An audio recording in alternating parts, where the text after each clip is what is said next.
మధ్య Amazon, Flipkart ఇలా చాలా వచ్చాయి. దానిలో ఆఫర్లు ఇచ్చేసి 50%, 40%కే ఇచ్చేయటం అనమాట. దీనివల్ల ఏమవుతుంది, చిన్న చిన్న బిజినెస్ అన్ని చచ్చిపోతాయి అనమాట. దాంతో కొంతమందే మోనోపోలీస్ క్రియేట్ చేస్తారు. మనం చూస్తే ఇంతకుముందు రిలయన్స్ జియో తీసుకొచ్చినప్పుడు రిలయన్స్ కంపెనీ ఏం అనౌన్స్ చేసింది, కంప్లీట్ గా డేటా ఫ్రీ అని చెప్పి మొత్తం భారతదేశంలో చాలా మంది, కొన్ని కోట్ల మంది జియో సర్వీసెస్ తీసుకున్నారు. ఆ తర్వాత ఇప్పుడు ప్రైజెస్ నెమ్మదిగా పెంచుతుంది అనమాట.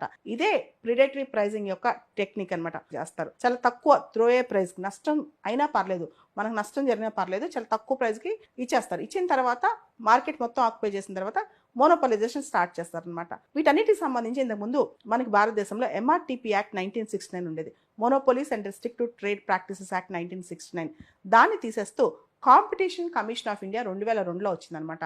ఈ కాంపిటీషన్ కమిషన్ ఆఫ్ ఇండియా ప్రధానమైన పని ఏంటంటే మోనోపోలీస్ కార్టల్స్ ఫామ్ కాకుండా చూడటం, అంటే ఏ బిజినెస్ కూడా గుత్తాధిపత్యం విపరీతంగా కాకుండా చూడటం. అదేవిధంగా